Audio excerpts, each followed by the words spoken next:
Et si le Kremlin était bien plus vulnérable qu'il ne le laisse croire? Sous les dorures et la froideur du pouvoir russe, une crainte nouvelle s'installe. Vladimir Poutine serait-il désormais hanté par la peur d'un soulèvement intérieur? Titre choc. Poutine paranoïaque, la hantise du coup d'État.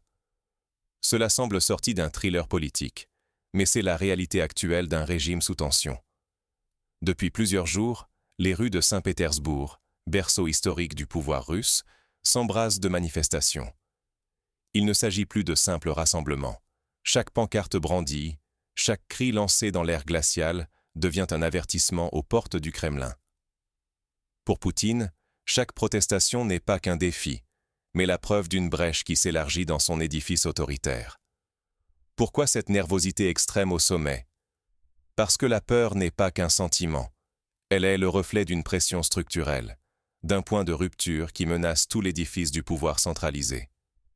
Quand le chef lui-même commence à redouter le pire, ce n'est plus seulement sa survie qui est en jeu, mais l'existence même d'un système bâti sur la force et le contrôle total. La protestation devient alors un véritable thermomètre. Elle mesure la fièvre d'un malaise social, économique et politique accumulé depuis des années.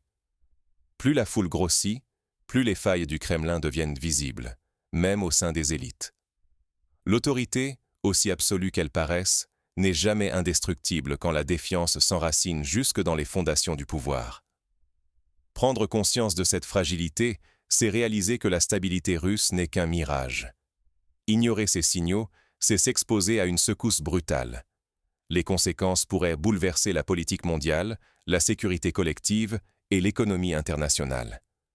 Plongeons ensemble dans l'histoire et les coulisses du pouvoir russe pour comprendre comment cette situation explosive a pu émerger. Pour saisir ce basculement, il faut remonter aux origines du régime et décrypter les failles qui se sont creusées sous la surface. Retour sur les racines de la puissance et de la peur au Kremlin. Le pouvoir centralisé ne tient debout que tant que ses piliers restent intacts. En Russie, l'autorité de Vladimir Poutine repose sur 3 fondements: la légitimité, la coercition et l'apparence d'invulnérabilité. Mais que se passe-t-il lorsque l'un d'eux commence à se fissurer? Aujourd'hui, chacun de ces piliers vacille.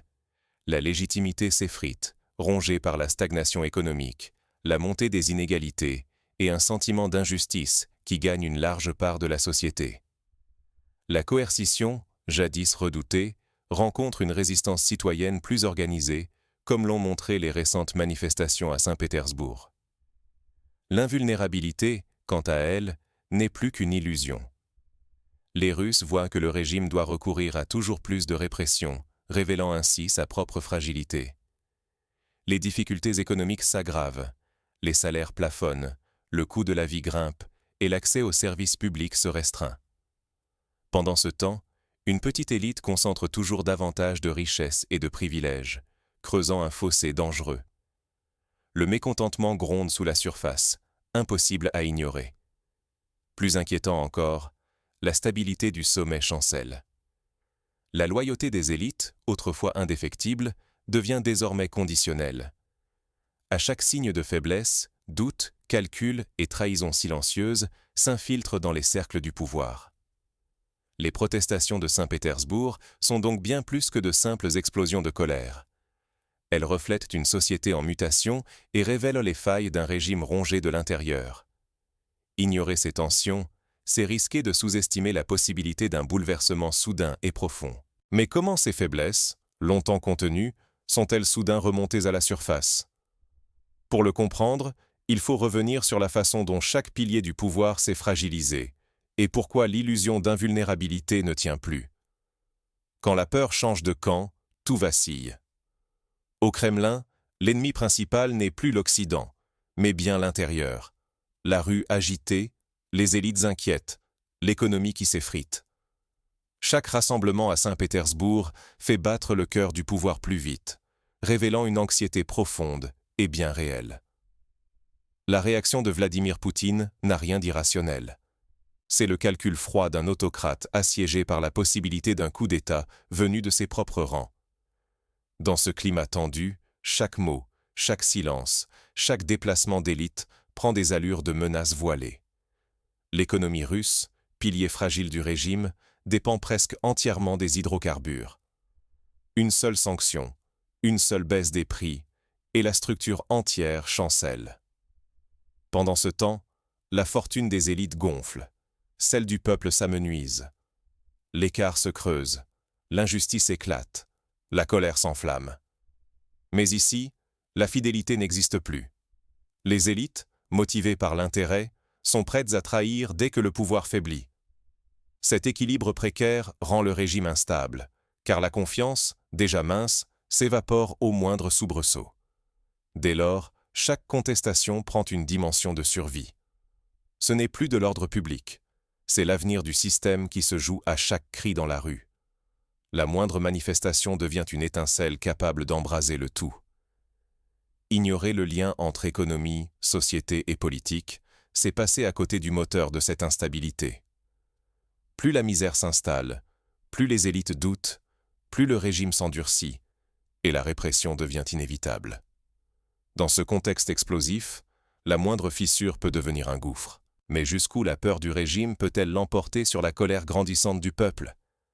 Un régime qui prétend tout contrôler peut-il vraiment s'effondrer de l'intérieur? Cette question devient brûlante alors que la contestation prend une ampleur inédite à Saint-Pétersbourg.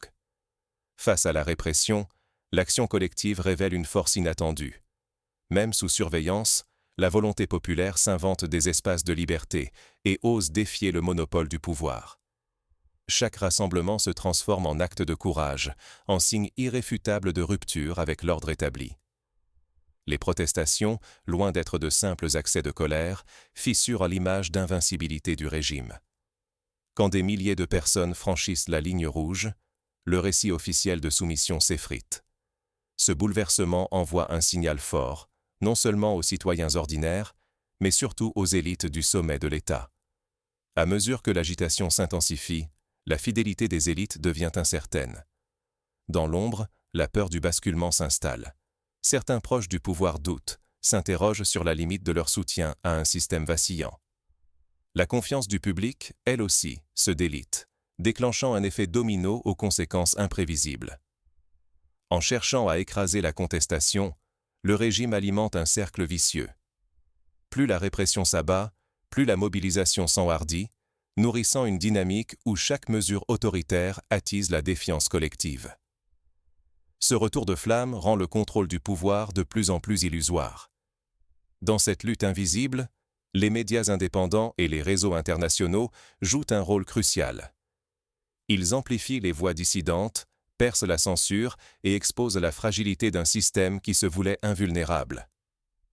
La moindre image, la moindre fuite d'informations relayées à l'étranger peut accélérer la perte de légitimité du régime. Sous-estimer le potentiel de l'action collective serait une erreur fatale. L'histoire l'a prouvé. Des citoyens ordinaires, unis, peuvent inverser le cours des événements. En Russie comme ailleurs, les signes de fracture interne rappellent que même les pouvoirs les plus centralisés restent vulnérables à la pression du peuple. Ce bouleversement interroge la véritable nature du pouvoir et la façon dont, face à la crise, l'action individuelle et collective reconfigure l'avenir. Mais comment ces fissures internes s'inscrivent-elles dans une crise plus vaste qui secoue la Russie? Plongeons dans les causes profondes de ce malaise, là où l'économie, la société et la politique s'entrechoquent. Les régimes les plus hermétiques sont toujours les plus vulnérables aux soubresauts internes. Ce qui se joue à Saint-Pétersbourg dépasse la simple contestation locale. C'est la mise à nu des fragilités qui minent tout pouvoir centralisé. Derrière l'image d'autorité, l'équilibre est bien plus précaire que ce que la propagande laisse croire. Première leçon. La justice sociale et économique demeure le fondement de toute stabilité politique. Quand l'injustice s'installe, quand l'écart entre riches et pauvres se creuse, aucune répression n'apaise durablement la frustration collective. L'histoire russe récente le confirme. Négliger les besoins essentiels des citoyens finit tôt ou tard par fissurer les murs du pouvoir, aussi épais paraissent-ils. Deuxième constat. La surveillance et la peur n'annulent jamais entièrement la capacité de résistance. Même sous contrôle, même isolé, le peuple conserve une énergie contestataire inattendue. Chaque rassemblement, chaque voix qui ose défier la rue, rappellent que la participation citoyenne ne s'éteint jamais tout à fait. À Saint-Pétersbourg, ces gestes de bravoure individuelle deviennent des étincelles capables d'alimenter une révolte collective imprévue. Troisième point, les décisions internationales retombent immanquablement sur la vie quotidienne. Les sanctions, les crises économiques mondiales, les choix géopolitiques, tout cela affecte le travail, le niveau de vie, l'accès aux services essentiels. Ce lien direct entre diplomatie et quotidien nourrit un mécontentement que le pouvoir ne peut ignorer indéfiniment. Enfin, il ne faut jamais minimiser la fragilité structurelle des systèmes centralisés. Une protestation locale, si elle fait écho à une lassitude généralisée, peut en quelques jours basculer en crise nationale. Dans ces régimes, la pression s'accumule en silence, jusqu'au point de rupture, soudain et inévitable. Ignorer les avertissements russes, c'est risquer de reproduire ailleurs les mêmes erreurs, sacrifier la justice sociale, sous-estimer la résilience populaire, croire qu'une main de fer protège de tout. La vraie leçon ?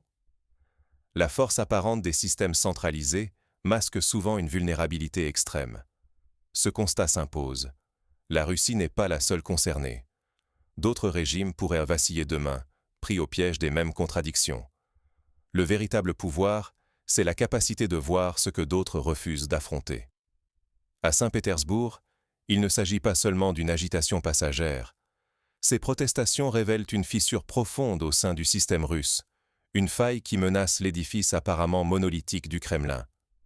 Chaque manifestation, chaque murmure de contestation, expose une fragilité que les dirigeants s'efforcent de camoufler. Nier ces signaux, c'est s'exposer à l'aveuglement, à la stupeur brutale, lorsque le socle du pouvoir, qu'on pensait indestructible, s'effondre soudain. Dans tout régime, qu'il soit autoritaire ou démocratique, la stabilité repose sur un équilibre précaire entre légitimité, répression et loyauté des élites. La peur qui grandit au sommet, la multiplication des mesures coercitives, l'obsession d'un possible coup d'État, tout cela dévoile que la menace la plus sérieuse émane de l'intérieur. Quand les dirigeants doutent et que la défiance s'étend parmi la population, le risque de rupture s'amplifie de façon vertigineuse. Fermer les yeux sur ces dynamiques, c'est courir le risque de voir le paysage politique et social bouleversé du jour au lendemain. Saisir les failles cachées du pouvoir, c'est détenir la vigilance nécessaire pour anticiper les grands tournants de l'histoire. Ce qui se joue aujourd'hui en Russie rappelle que toute société, même la plus surveillée, porte en elle les germes de sa propre métamorphose. Lire attentivement les signaux faibles, c'est ne pas être pris au dépourvu lorsque l'histoire s'accélère. Mais allons plus loin. Pour comprendre la portée de ce moment, il faut s'arrêter sur quelques exemples historiques qui montrent comment, à travers les siècles, des régimes apparemment inamovibles se sont effondrés à la suite de fractures internes longtemps ignorées. Prenons la Révolution russe de 1917. À l'époque, l'Empire russe semblait invincible, dirigé d'une main de fer par le tsar Nicolas II. Pourtant, derrière la façade, des tensions économiques, des inégalités et des frustrations sociales accumulées ont explosé. Les manifestations à Pétrograd, l'actuel Saint-Pétersbourg, ont été le détonateur d'une transformation impensable. En quelques mois, le régime séculaire s'est effondré, ouvrant la voie à la révolution bolchevique. Autre exemple marquant, la révolution de velours en Tchécoslovaquie en 1989. Là encore, un régime communiste strict croyait contrôler tous les aspects de la société. Pourtant, une série de manifestations pacifiques à Prague a provoqué, en quelques semaines à peine, la chute du gouvernement.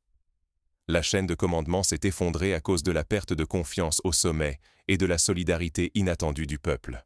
Plus récemment, en 2011, le printemps arabe a montré à quel point un pouvoir autoritaire pouvait être renversé par une combinaison de colère populaire, d'organisation spontanée et de perte de légitimité. En Tunisie, la révolte a commencé par un acte individuel de désespoir, l'immolation de Mohamed Bouazizi, avant de se transformer en soulèvement national, puis régional. Quels enseignements tirer de ces exemples ? D'abord, que l'étincelle peut venir de n'importe où, mais qu'elle ne prend qu'en présence d'une accumulation de frustration et d'injustice. Ensuite, que le contrôle, même total, ne suffit jamais à éteindre l'aspiration à la dignité et à la justice. Enfin, que la loyauté des élites est toujours conditionnelle. Dès que le pouvoir vacille, elle s'effondre aussi vite que les murailles d'une forteresse assiégée. Face à ces réalités, quels scénarios peuvent se dessiner pour la Russie d'aujourd'hui? Scénario 1. La répression s'intensifie. Le régime, paniqué par l'ampleur de la contestation, déploie toute la force de l'appareil sécuritaire. La police anti-émeute patrouille les rues, les arrestations se multiplient, la censure s'accentue. Mais cette fuite en avant ne fait souvent qu'attiser la colère populaire, comme on l'a vu dans l'histoire soviétique avec la répression de la révolte hongroise de 1956 ou du printemps de Prague en 1968. Scénario 2. Le régime tente une ouverture partielle. Sentant le danger, il concède certaines réformes cosmétiques. Augmentation minime des salaires, libération de quelques prisonniers politiques, assouplissement partiel de la censure. Mais sans transformation profonde, ces mesures risquent d'être perçues comme de simples manœuvres de diversion. L'effet peut être contre-productif, renforçant la détermination des manifestants. Scénario 3. Fracture au sommet. Des fissures apparaissent au sein de l'élite. Certains hauts responsables, inquiets pour leur avenir, commencent à négocier en coulisses avec l'opposition ou l'étranger. Une rivalité larvée s'installe, rendant le régime de plus en plus instable. La chute de Nicolae Ceausescu en Roumanie en 1989 est un exemple frappant de cette dynamique. Le dirigeant, trahi par ses proches, a vu son pouvoir s'effondrer en quelques jours. Scénario 4. Transition contrôlée. Si la pression devient trop forte, Vladimir Poutine ou ses successeurs pourraient choisir de négocier une sortie honorable, en tentant de préserver une partie du système. Cela a été le cas en Afrique du Sud lors de la fin de l'apartheid, lorsque le pouvoir blanc a accepté la transition démocratique pour éviter la guerre civile. Dans tous ces scénarios, un élément reste constant: la dynamique de la peur et de la défiance. Quand la population cesse de croire en la toute-puissance du régime, quand les élites sentent le vent tourner, le point de bascule peut survenir de façon imprévisible. Mais alors, que peuvent faire concrètement les citoyens, en Russie ou ailleurs, pour renforcer leur pouvoir face à un régime vacillant? Première étape, s'informer et s'organiser. L'accès à l'information indépendante est crucial. Même sous la censure, il existe toujours des moyens de contourner les restrictions. Réseaux sociaux, VPN, presse étrangère. L'histoire des samizdat, ces publications clandestines diffusées sous le régime soviétique, montre que la vérité finit toujours par circuler. Deuxième étape, créer des réseaux de solidarité. L'isolement est l'arme favorite des régimes autoritaires. Pour le briser, il faut multiplier les liens entre groupes, quartiers, professions, générations. La solidarité, même discrète, permet d'amplifier la résistance. On l'a vu lors des grandes grèves ouvrières en Pologne dans les années 80 qui ont abouti à la naissance du syndicat Solidarność. Troisième étape, s'engager dans des actions non violentes. Les régimes autoritaires redoutent la désobéissance civile parce qu'elle met en lumière leur illégitimité sans leur offrir de prétexte à une répression massive. Boycotts, manifestations pacifiques, campagnes de sensibilisation, chaque geste, même symbolique, compte. Gandhi en Inde et Martin Luther King aux États-Unis ont montré l'efficacité de cette stratégie. Quatrième étape, chercher le soutien international. Aucun régime n'est totalement imperméable à la pression extérieure. Les sanctions ciblées, la médiatisation des abus, le soutien aux dissidents jouent un rôle clé. La libération de Nelson Mandela, par exemple, doit beaucoup à la mobilisation mondiale contre l'apartheid. Enfin, il est essentiel d'entretenir la mémoire des luttes passées. Le récit officiel cherche toujours à effacer les traces de résistance. Or, se rappeler les victoires, même partielles, insuffle du courage aux générations présentes. En Russie, l'héritage des dissidents comme Andreï Sakharov reste une source d'inspiration. Pour conclure, il convient de rappeler que l'avenir n'est jamais écrit d'avance. Même les systèmes les plus centralisés, les plus surveillés, les plus répressifs, portent en eux les germes de leur propre transformation. La peur qui hante aujourd'hui le Kremlin n'est pas un accident, mais le résultat d'une accumulation de tensions longtemps minimisée. Ce qui se joue à Saint-Pétersbourg est le miroir d'une question universelle. Jusqu'où un peuple peut-il supporter l'injustice avant de réclamer des comptes? Quelle force naît du courage tranquille de ceux qui refusent de se taire? Face à la paranoïa du pouvoir, la meilleure arme reste la lucidité, la solidarité et l'action collective. L'histoire n'est pas faite que de décisions prises au sommet, mais aussi de toutes ces voix qui un jour osent dire non. Soyons attentifs à ces signaux, car le vrai pouvoir, celui qui façonne l'avenir, appartient à ceux qui savent voir la faille derrière la façade, entendre la rumeur sous le silence et agir ensemble quand l'histoire l'exige. Ainsi se ferme la boucle de notre réflexion. Le Kremlin, aussi solide paraît-il, n'est jamais à l'abri d'un choc venu de l'intérieur. L'actualité brûlante de Saint-Pétersbourg n'est que le début d'une mutation profonde, dont nul ne peut prédire l'issue. Ce qui est certain, c'est que la vigilance, la mémoire et le courage resteront toujours les meilleurs remparts contre la peur et la résignation.